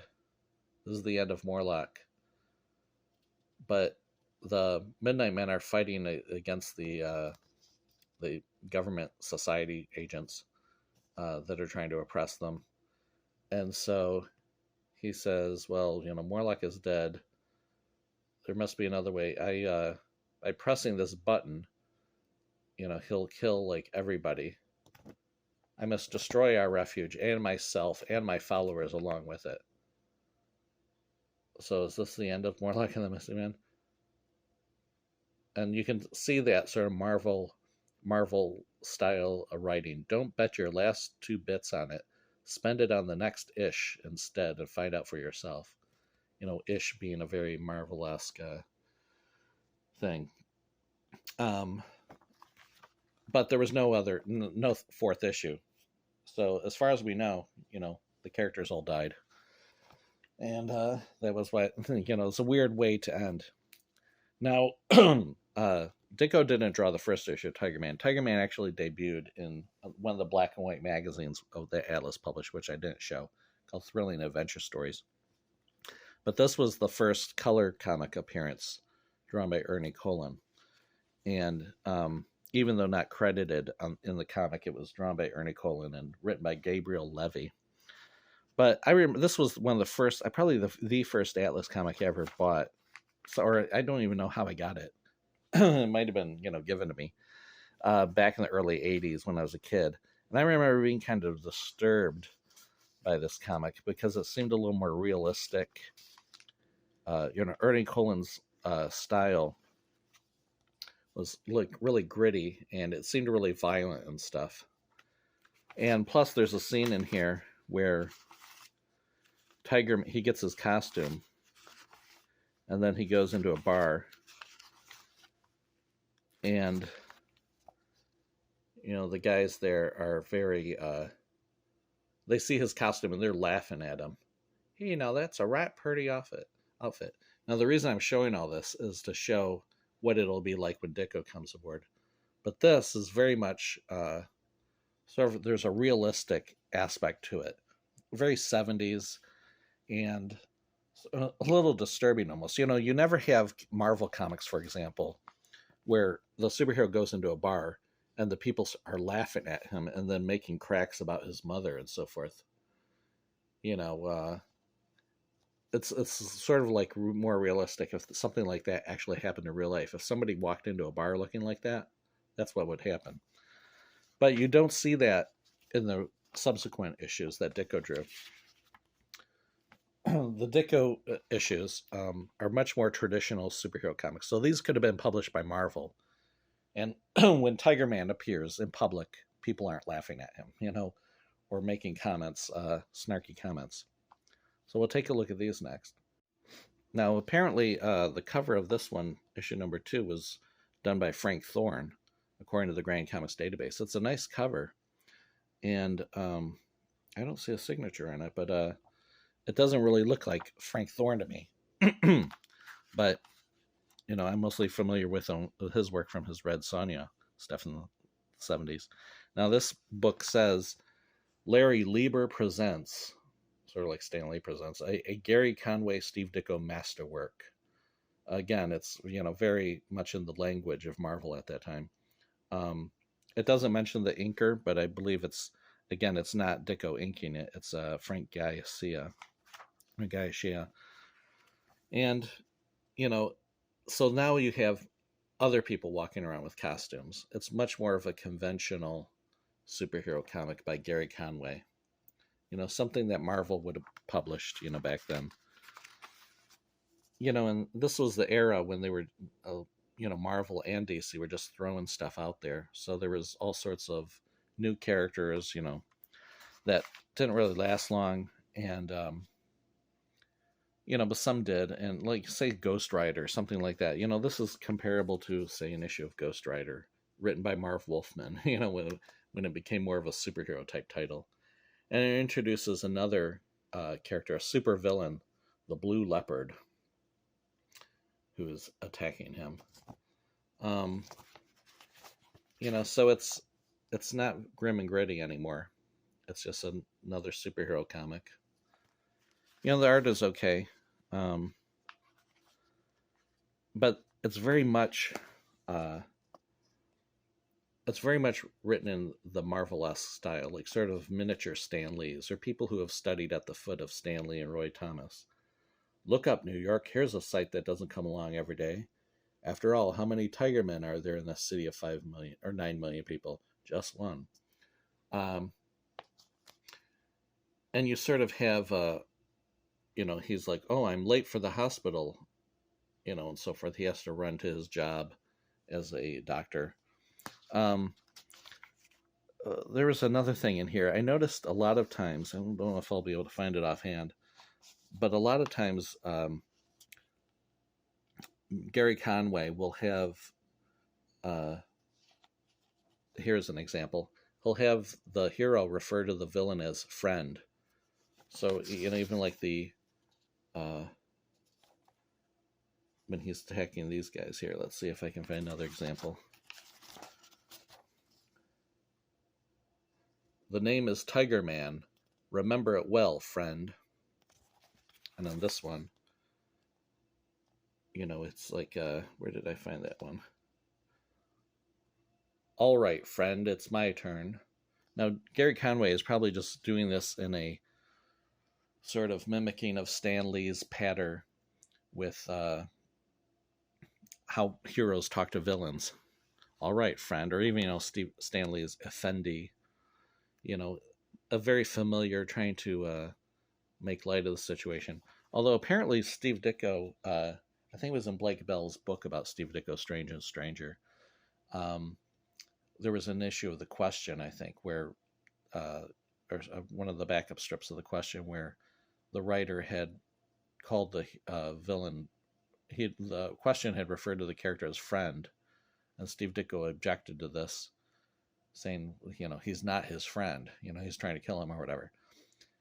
And the writer didn't think anything of it. But I think as sort of this sort of cliched Stan Lee-isms become more and more common. In fact, let me get that Destructor issue out. I noticed this at the time too, that Gary Conway Destructor, he refers to another character as friend in this too. But here we go. It's funny how you could just find this just by opening out the page. So much for him. You wouldn't be planning anything, eh, friend? But the funny thing is in Archie Goodwin's Destructor, he's not all like chatty like this. Didn't you know I'm a sensitive fella? You know, blah, blah, blah. Hey, watch what you're doing, pal. And so forth. You know, it's like he becomes much more chattier, like in a Spider-Man-esque way. So I think, you know, not that it's a big deal or anything, but I think more and more Ditko's comics written by these younger writers will start to have that Stan Lee-esque style. There'll be sort of hints of Stan Lee-isms. And, you know, what else would you expect from Atlas Comics, which is trying to be like Marvel? So this is the third issue, third and final issue. Gary Conway script again, Steve Ditko pencils, L. Milgram art. And this is about a guy, this is a kind of weird story where people are killing themselves, you know, where this guy is putting gasoline on himself and lighting a match and burning himself. And, you know, Tiger Man is taken to the house, took him to the hospital. That's a flashback sequence. You know, this person, and here's that scene where he went into the bar. So Dicko retells that scene that we looked at that in the first issue where Ernie Colin had drawn it. And again, it's much more of a conventional looking thing. It's not like a realistic thing where people are laughing at a guy for wearing a costume. Here's a thing where a character stands on the train tracks. These characters are being hypnotized to kill themselves. That's the plot of the story. But, you know, oddly, the hero is failing in all these things. All these people are dying. You know, she's dead, all right. He didn't get there in time. So Tiger Man kind of comes off as sort of useless in these situations. Here's another thing where the person is driving recklessly. This is a person he just met. And this is the bad guy, the guy who's hypnotizing everybody. She drives off the road, but he ends up saving her. And then he goes to fight the villain who hypnotizes him. He hypnotizes Tiger Man to kill himself. So Tiger Man goes over to a gas station and is dumping gas on himself to light himself on fire. But before he can kill himself, these crooks that were robbing the gas station, they knock him out. So they unintentionally save his life. So if it hadn't been for crooks robbing the gas station who attacked him, he would have been dead. Which is kind of odd. I mean, it kind of makes you wonder what Ditko thought about all this. But again, this is at the height of him doing, you know, this came out the same time he was doing that Mr. A #2 with Count Rogue, and the one shot. So he was able to do his own thing, in addition to these comics that he probably didn't think too much of. Anyway, it ends with Next, the Slasher. And of course, there is no next. And here's the letter page. And so there was no new issue after this. This is September. So I think the last Atlas Comics issues had a October cover date. I think there might be only a couple. I have at least one of them. And that's it. That's it for Atlas Comics. So what do we make of Atlas? Was it any good? I think so. I think at the time, if I had been around back then, because this is before my time, I didn't start reading comics till 1977 at the earliest. I was like 6 years old back then. But I'm sure at the time, if I had seen these, I would have bought them up, and I think they're, at least as interesting as Marvel's later New Universe line or something like that, which came out with a ton of titles as well. Mark Goodman's publishing strategy back in the 50s had always been to publish as many comics as possible to dominate the market, and you were sure to, get visibility and make money. But that didn't work in 1975. You put out, somebody had, I think, referred to Atlas Comics as they came out with a zillion titles in 1975, and they went out with a zillion titles in 1975. So that was it for Atlas. It did provide an alternative to what Ditko was doing it wasn't like he wasn't going to be working for Marvel. So this was an alternative to do something like that. And he would work for DC, though, which we'll take a look at next. But this was the, you'll often see these Atlas comics in cheap bins. And I have almost all of them. And I found them in cheap bins myself. I don't think I paid more than $1 for any of these. And so I think they're worth getting if you like 1970s Marvel comics especially. And even, like I said, some of the other things like, they have Pat Boyd drew a few comics and Doug Wildey and so forth. So Howard Chaykin, so some that aren't so typically Marvel. But I enjoy them, and they're all right. It's too bad they didn't stick around, though. So we'll take a look at the DC comics next. At the same time that Ditko was Atlas comics were coming out, he also had some comics coming out from DC. And Stalker, like his first 2 issues of Destructor, were also inked by Wally Wood. And it was written by Paul Levitz, who would later gain fame as the writer of Legion of Superheroes in the early 1980s. But he was also writing Legion at this time, too, around this time. So this is issue number 1 and 2. And this is issue number 3 and 4. And that's all there were. There were just the 4 issues, even though there were plans to make more of them. This came out at a time when DC was really trying to get in on the fantasy, sword and sorcery and fantasy and jungle hero and adventure characters. So there's the, you can see the credits. A Saga of Sword and Sorcery by Paul Levitz, writer, Steve Ditko and Wally Wood, artist, and Joe Orlando, editor. This is June-July 1975. And there's a nice page. Now, the thing about I've always felt about Stalker, 2 things. I felt one is that it's more of a Wally Wood comic than it is a Steve Ditko comic because of the artwork, which I've talked about before. The inking is very heavily Wally Wood, plus the whole fantasy aspect, the genre of it really is more geared towards Wally Wood's talents than Steve Ditko's.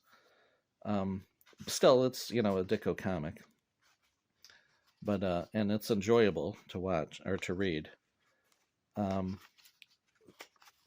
There's some of the, let's see if, here is the house ad, Stalker the Man with the Stolen Soul. First issue on sale March 11th. And then Beowulf, the Dragon Slayer, Slayer coming out the following week. This will also be the time that Warlord by Mike Grell debuts. But basically, this is similar to Destructor. This starts out as a young man who is taken by he really wants to be a guard to this princess or whatever, and he wants to get in on that, and he ends up just becoming a servant, which causes him to be angry. But it's sort of like a similar situation to Destructor wanting to get in with the big men of the gang world and then turning against them. So he ends up selling his soul to like the devil, and he gets power. So he's the man without a soul, and you can tell from the red eyes that he has. His costume is probably the weirdest thing about him, because probably the thing that kept Stalker from becoming a fan favorite is that his costume looks a little silly. It's hard to tell. It's hard to say what he reminds me of, but it's almost like a Peter Pan type look to him, and it's just not cool, you know. So, you know, why read something like this that looks more like a fairy tale when you can read something like Conan, which at least seems a little cooler, you know, especially if you're going for an older readership. You know, this letter page has a thing about sort of Paul Levitt's talking about himself, and it says the next issue will tell you a little bit about Steve Ditko and Wally Wood. There was a thing in one of these where he talks about Stalker, like plans for the future of Stalker, and he says, oh, in issue number 7, you know, something will happen. Well, of course, it didn't get past issue number 4. This is the coloring on this is really nice. And let's see here. There's a nice splash page. Again, Paul Levitt's writer, Steve Ditko, Wally Wood, artist, Joe Orlando, editor. And that's the creative team that will remain on it, the strip, for its entire 4-issue run. Let's see. I'm not going to show the whole comic here. Here's that, what I was talking about. You know, now, first DC gave you the world's greatest superheroes, then their mystery titles. Now, fantasy at its best in an all-new adventure line. You see Stalker is front and center of this line, with the exception of Warlord, would be very short-lived.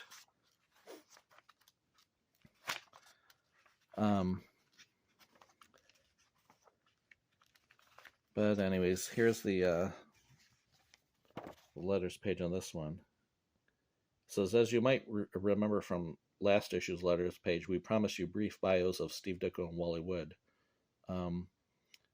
Steve Ditko prefers to let his work speak for him, and Wally's been wrapped up in moving, so he wasn't able to do it.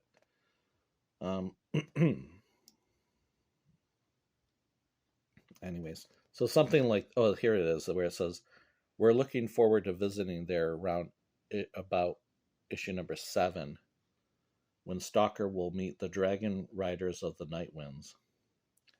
But, of course, that didn't happen. The next issue is number 3. There's the creative team.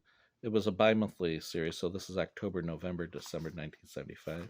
October, November 1975. And let's see. You know, it's Paul Levitt's style has a very kind of it almost reminds me of like a Stan Lee-ish or Roy Thomas. It's a little pretentious writing, and I think he's trying to go for like an old-fashioned type thing, but it's a little pretentious sounding. In fact, he has a habit of he'll use like the word round instead of around to make it sound a little more antiquated, I guess. I can't find an example out of here just offhand, but and he'll always use opposites of things too, like where he'll say, well, it says, the air is still and laden with portents of things to come, as well as the misty aroma of that which was. you know, it's hard to say, but it's a little pretentious writing.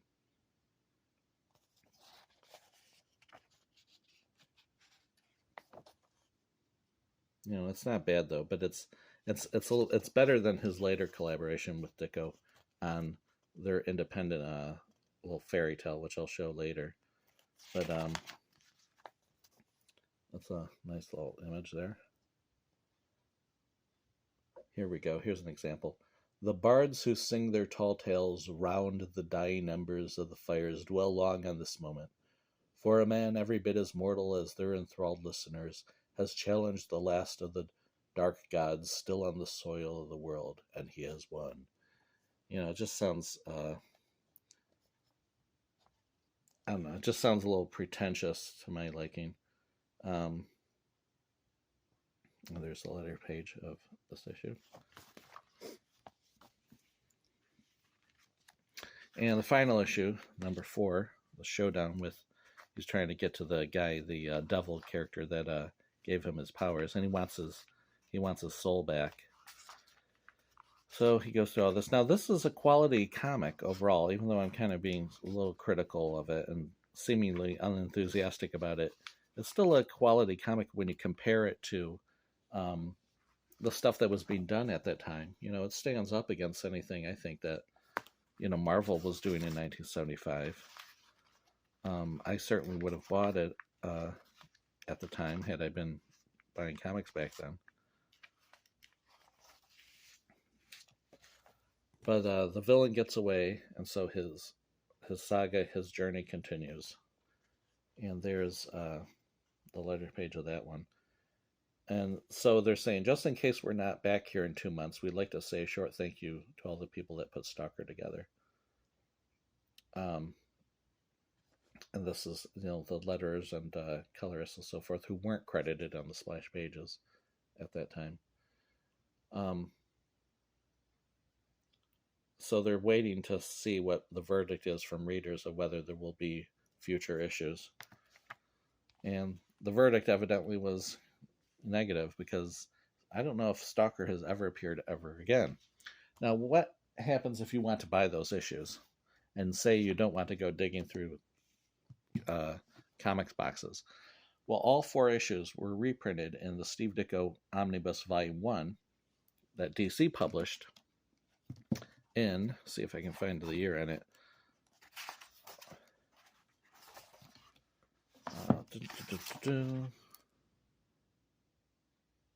It doesn't say there, does it?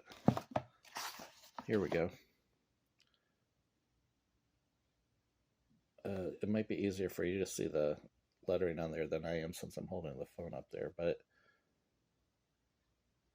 anyways, 2011 it looks like is when this was published. So this reprints all the Stalker stories, as well as a bunch of other stuff like Shade the Changing Man, which we haven't gotten to yet. So, and it reprints, you know, that Ditko Strange Adventure story that we looked at in part 3 of the series of videos, as well as another Strange Adventure story that Ditko penciled and Sal Trapani inked. And then there's a whole bunch of mystery stories that Ditko drew for their mystery line. And somewhere in here, here we go, Stalker. So Stalker's reprinted. Let's see if we can look at compare the, see, there's the cover. Now, the bad thing is the stuff really goes into the spine. This book is so thick, you know, to see the spine. There's your,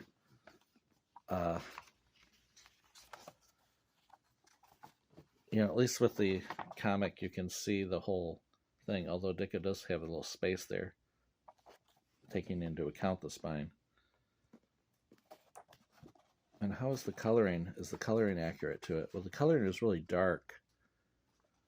So, you know, there's a comparison right there. It looks faithful, somewhat. Although I notice this is different. The little thing there is a different color than it is there. So, not perfect. But I do recommend this Dicko Omnibus, because obviously it's a good place to get all these comics. If you want them, all these, not only the Stalker and Shade the Changing Man, but all these random mystery stories that he did as well. Like I said, the color is really bright, but this is sort of what people now are sort of used to and sort of what they expect. We'll just compare that that there too.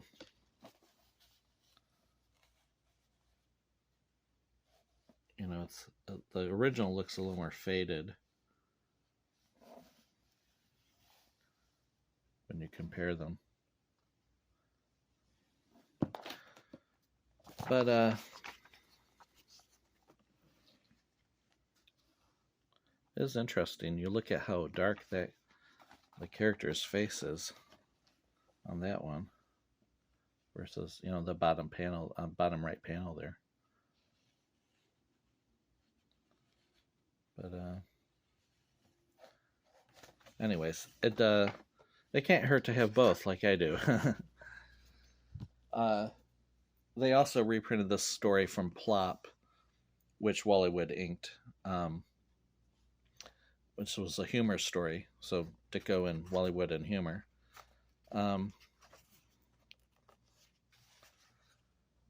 This was reprinted in a DC Digest, Blue Ribbon DC Digest around 1985.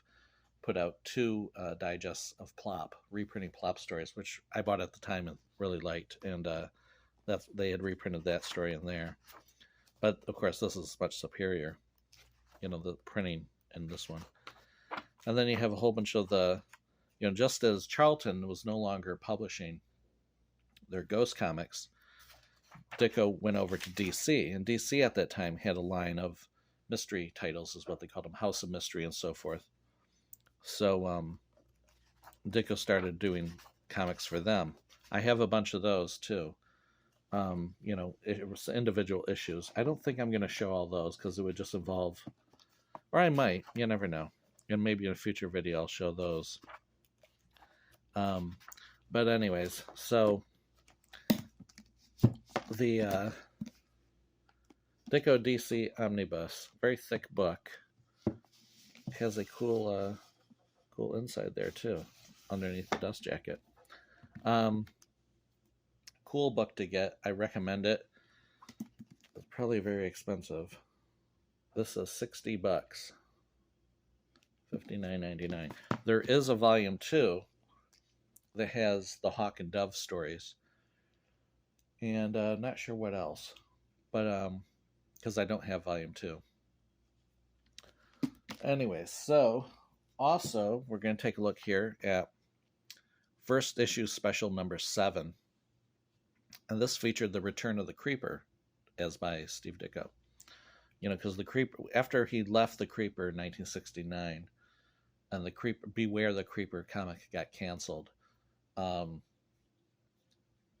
the character appeared in various, you know, like a Brave and the Bold issue, you know, a Batman guesting in an issue of Detective Comics, I think, and so on. So this was an attempt to bring the character back, and Ditko was back at DC, so Ditko penciled this comic. And I can't remember if I showed this in a previous video or not when I was talking about the Creeper, but the artwork is, by the way, there's a very, the artwork is much more simpler than, it's less attractive looking than the stuff that Ditko inked himself. There is an interesting thing here where it mentions Arkham Asylum. Two-Face's here temporarily on this Gotham Penitentiary from Arkham Asylum. This is October 1975, so a somewhat early reference to Arkham Asylum. But anyway, so this story, along with all the other Creeper stories, was reprinted in the Creeper by Steve Ditko book that DC published, which I don't have. this character here, the Firefly, I think is his name, looks really silly, you know. So it's, you either think, well, this is charming and cute, or this is just kind of, the whole thing looks ridiculous. You know, the Creeper does have this humor aspect to him. You know, so everything is sort of played up and, you know, exaggerated. So some people might like it. Some people might say, you know, this would look better if it wasn't being so deliberately silly looking.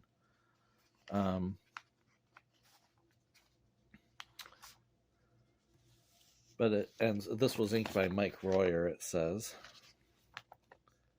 who was known for inking Jack Kirby around this time at DC. And there's a text page talking about the history of the Creeper,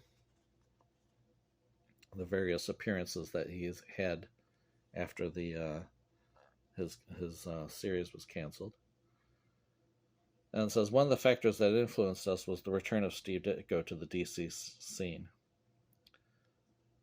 And here we are with a brief solo appearance of the Creeper, the first in some 6 years. And if reader response is strong enough, there might be a Creeper magazine coming out. But there wouldn't be. But later, there would be a Creeper backup strip in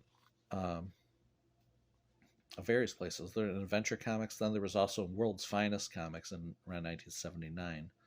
Not sure if we'll take a look at all those, but the Steve Ditko wrote and drew a Creeper backup strip, around 10 pages each, and then afterwards, I think in the Flash comic maybe there was a Creeper backup strip that Dave Gibbons drew, I believe, if I remember right. Anyway, so I can see kind of why a lot of people probably might have looked down on this. They kind of looked at this and thought, this looks silly. So they weren't that interested. I assume that's why it didn't happen. But the logo looks great, doesn't it? You know, how big the logo is. And kind of makes you wonder if Ditko had maybe wrote and drew and at least inked, you know, the work, and maybe cared more about it. Maybe cared more about having DC publish this character. Maybe it would have taken off more. Who knows? Now, also around this time, Man-Bat, the Batman supporting character, got his own comic for 2 issues. This was also around the time the Joker got his own comic. But Ditko actually drew the first issue. Both the covers were drawn by Jim Aparo. But so we see here, again, Gary Conway, editor-writer, who had drawn his Tiger Man stories for Atlas, and who had written his Tiger Man stories for Atlas, and also that final issue of the Destructor. Again, Steve Ditko penciler and Al Milgram inker. So it was very seamlessly going to the same team. You know, they had been doing Atlas Comics, goes over to do this comic for DC. This Baron Time character will later appear in Ditko's short-lived Demon run for Detective Comics in 1979, which we'll look at in our next video. But the thing that people like about this comic, people often will comment on it, is that it features Ditko's only Batman work. Well, there's Batman there. I think people are really interested in Ditko's Batman because he was, after all, a Batman fan as a young child in the 1940s. And he'd also studied at the cartoonist and illustrator school under Jerry Robinson, who was one of the early Batman artists. So people are kind of fascinated by Ditko's Batman. As you can see, his face is shadowed, so you know it's hard to even really see what he looks like. Maybe this is Ditko's way of saying this is preserving the mysterious aspect of Batman. This is what makes Batman sort of the person in the shadows. This makes sense for people not to see what he looks like, because if they saw the bottom half of his face, they would be less afraid of him, maybe, or it would be more obvious who he was. So I think that's probably the rationale for why Ditko has Batman's face covered. The bottom half of his face is all black. But Ditko didn't ink it, so we cannot really be sure. I mean, Al Milgrom inked this, but presumably he was, inking it in the style that Ditko's pencils were suggesting to be drawn to inked in. There's another one, another page showing his Batman. We can turn it around. Again, at least we can get to see Batman's face in this. Now, some people are kind of fascinated by this, but I'm the kind of person who thinks, this isn't that good. Ditko's Batman isn't that interesting. I would much rather see someone else's Batman, and I would much rather see Ditko do his own character. It's sort of the problem with such a unique artist like Ditko. He's much more well-served, I think, for original characters rather than doing established characters, because you're always going to compare the established character to Ditko's version, and a Ditko's version, since his artwork is so unique, is going to look wrong to a lot of people, or they're going to find it lacking in some way.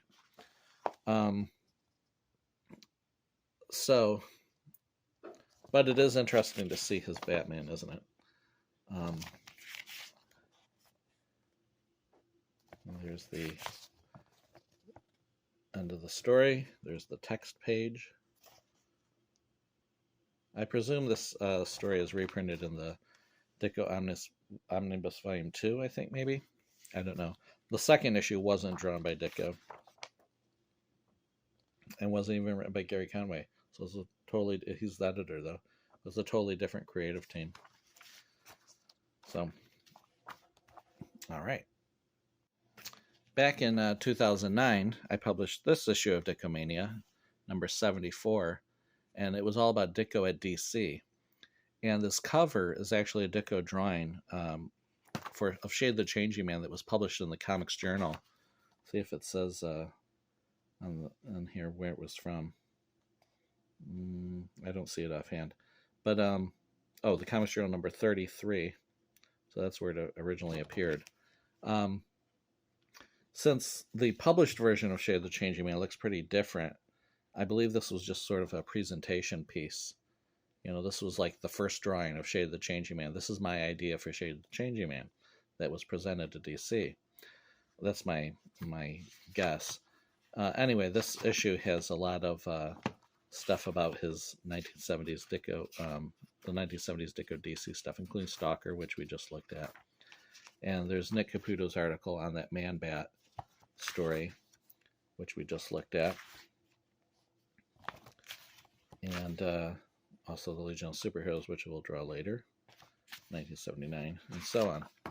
But now is the time to look at Shade the Changing Man. Shade the Changing Man is probably one of Ditko's all-time greatest comics.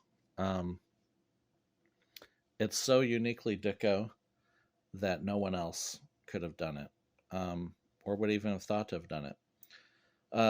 As he says here, the full power of the M-Vest is unknown, and although it could destroy mankind, I may use it to save my life.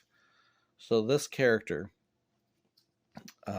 Rack Shade is his name, a very Ditko-esque name, comes from this other dimension, the world of Meta, not to be confused with our current understanding of what Meta is, the Facebook company, which is sort of a parallel dimension to Earth. And it's very detailed. Let's see what the credits there. It's the story and art, Steve Ditko, dialogue, Michael Fleischer. And then the coloring is listed here, although the lettering isn't. The coloring, apparently Ditko provided color guides of how he wanted all this to be done. So the coloring was very important for Shade of the Changing Man. It's a very colorful comic. It deals with some of the things that Ditko had talked about in his creator-owned stuff, where so you have sort of these lecturers talking about the paranormal, but this is sort of just a front for their, they know what the thing is. It's sort of a a front to fool the Earthlings. You know, some just great work there.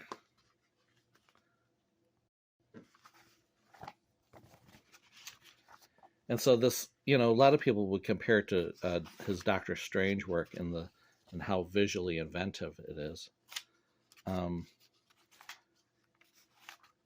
Let's just jump ahead here. The M-Vest causes people to see, you know, him, you know, Iraq as sort of being much more monstrous looking than he is. Here's a house ad for the comic which shows, you know, how much DC was, you know, behind this. It's sort of a 3D effect as he's sort of jumping out of the comic. And this, by the way, is 1977. So this is a year after those other comics that we just saw, like Man-Bat and Destructor and so forth. You know, some great stuff, you know, even as he's not in costume, just this, you know, regular attired man fighting through these, you know, buildings that are being all distorted and so forth is just really awesome. You know, very well done.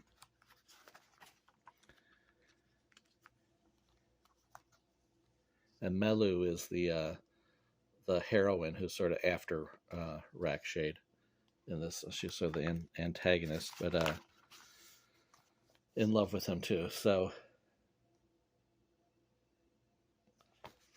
there's a mysterious messages to the MetaZone letters page here.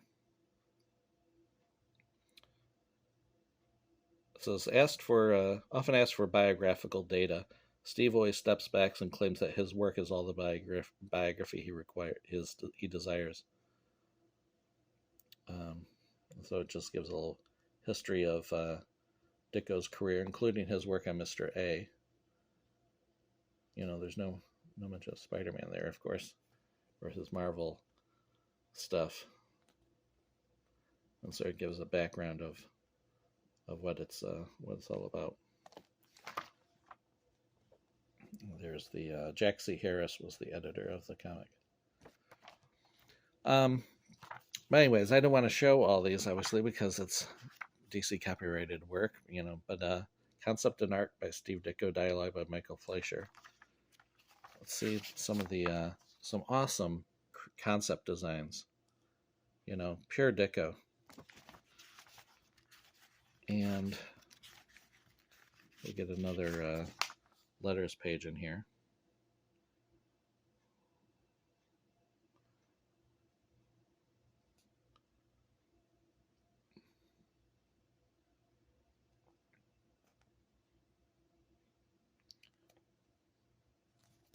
And it mentions that there will be a new 8-page Creeper feature, plotted, written, penciled, and inked by Steve Ditko, coming in World's finest comics.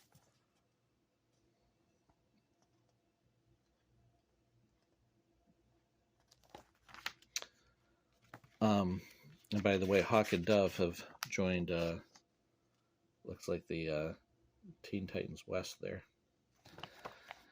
Now, the Shade the Changing Man stories, where can you buy them? Well, you can buy them in the back issue bins, but like I showed before, they're also available in the Steve Ditko Omnibus Volume 1. So if you want all the Shade the Changing Man stories, all you have to do is buy that that book. This is a great villain, great looking villain. You know, Ditko's work does become a little simpler as things go on, you know, because as having to keep up, you know, he has more time to work on it at the beginning. So you had all those crowded panels in the beginning of the comic, and then panels become a little bit bigger, you know, but still awesome stuff.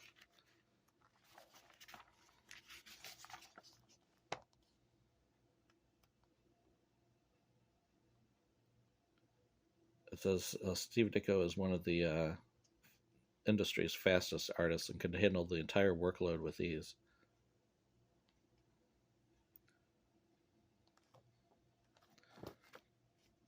And issue number 7. And this was the final issue, issue number 8. Published August, September 1978.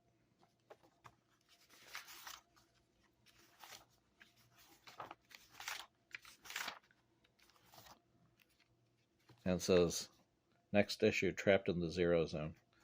Well, unfortunately, DC Comics had to cancel a bunch of their comics. The DC explosion meant that they were going to expand the page counts of their comics, and a backup feature was going to be added called the Odd Man, just in 60 days. Well, his cover date is September 1978. Around the July 4th weekend at a convention, it was the DC implosion, is what fans called it, as became public, where they canceled a whole bunch of comics, including Shade the Changing Man. However, for copyright reasons, they ended up publishing some of that material in a canceled comics cavalcade, which had a limited quantity of comics just run off on, I guess on a Xerox machine, just to preserve the copyright for them. So this is the cover of Shade the Changing Man number 9, which was never published, properly published. And so DC never officially published it for fans to read anyway, outside of that limited edition canceled comics cavalcade. They never published it until this Dicko Omnibus Volume 1, where you could finally see the final Shade the Changing Man story, which is right there. And it ends with an end. It doesn't say to be continued. So it kind of makes you wonder if they knew. Now, the Odd Man story, we'll look at the color. They did publish this in 1979, I believe the year was. They did publish this in an issue of Detective Comics in color, which we'll look at in our next video. But this one, this was published in black and white in the canceled comics cavalcade. So they published it in black and white in this omnibus as well, even though, like I said, they did publish it in color in 1979. And so we're going to take a look at one more thing here, and then I think we're going to wrap up this video. And that is with one more creator-owned work by Steve Ditko. Actually, there's just a handful of creator-owned stories that Ditko did at the end of the 1970s, and this is one of them. This is Imagine number 4, which was published by Star Reach Publications or Productions in November 1978. And this was referred to as a ground level comic by fans because it was, not an underground comic. Underground comics weren't really didn't have a mainstream orientation. They weren't trying to be like Marvel or DC. Whereas these comics were trying to compete for the same readers, maybe just an older readership, as your typical Marvel and DC comic. And they were creator-owned comics too, generally. So, and distributed at the through comic shops and through mail order. And so it was the very beginning of what we see today with the comic shops.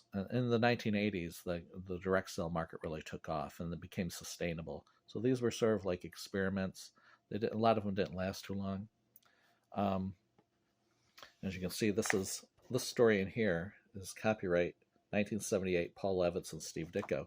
It's a color insert, so it could actually be removed from the comic if you wanted.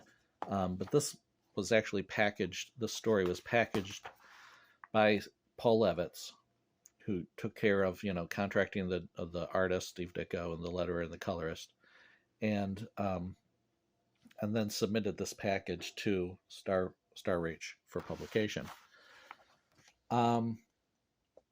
the thing about the story is I don't like how it's written. It doesn't really make much sense. It's trying to be like a fable or like a mythological symbolic thing. Is it about God? Who knows? So, for example, the writing here: his name is not important, even while it is all important. It is enough that he was the first and will ever be the last. So are they saying like he's God? It is enough that he is what he is and will never be less. Nothing that lives may name him, though the living can call his name once and once alone. So that means, is he deaf? Or it is said that he will answer, though that may be a lie. A room that exists or doesn't. It's all very pretentious, and I don't know what the point is of the story. The whole thing is written like this, though. And these three people are like the three wise men. What are they? They get transformed when they're trying to summon him, and so forth. So, the art is nice. Here's an example. Beautiful looking art. Ditko inked it himself, but it's sort of told in the service of a story that doesn't make much sense. So that's the unfortunate part about it. It looks cooler than it is. Now, where can you get this comic? Well, if you aren't able to find the original 1978 publication, it was reprinted by Eclipse Comics in 1984 in Star Reach Classics number 5. See Dicko named on the cover there. This is July 1984. It mentions how Paul Levitt's packaged the whole job, what I had just mentioned before. And there's the story. Now, the coloring is a little darker on this reprint than it is on the original, which you can see right there.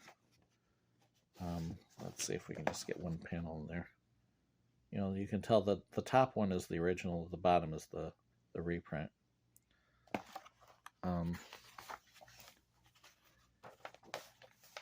There's another example. So the original has like whiter paper, whereas presumably this was Baxter paper or whatever, but it still looks like it's browning or tanning.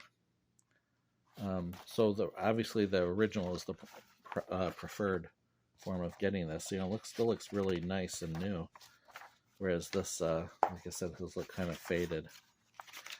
And there's that other panel that I showed. So that's that for that one. Here's the back cover showing where that original was from.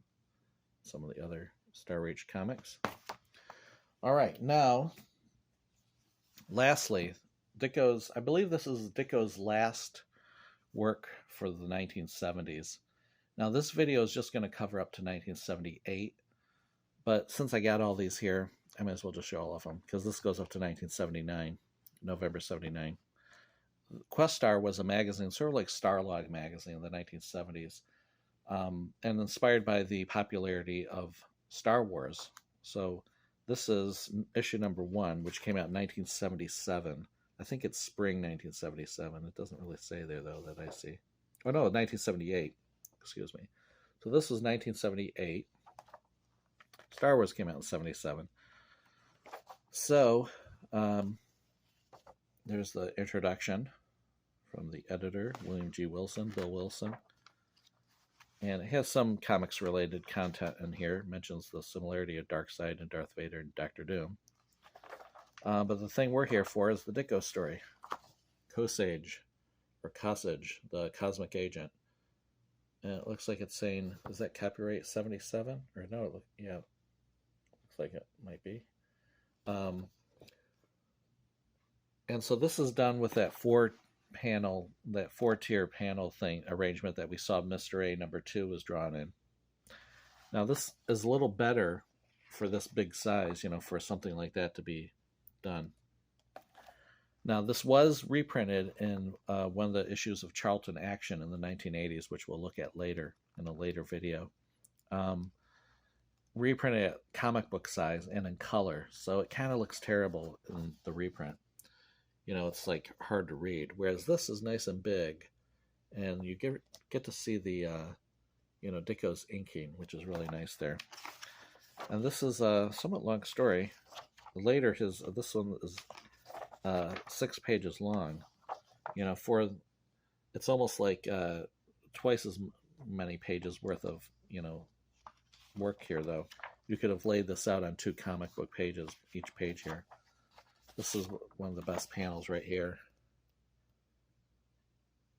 So I think Bill Wilson had worked with Ditko on fanzines before in the old days. So now that he was getting into prozines, you know, this was a professional-looking magazine.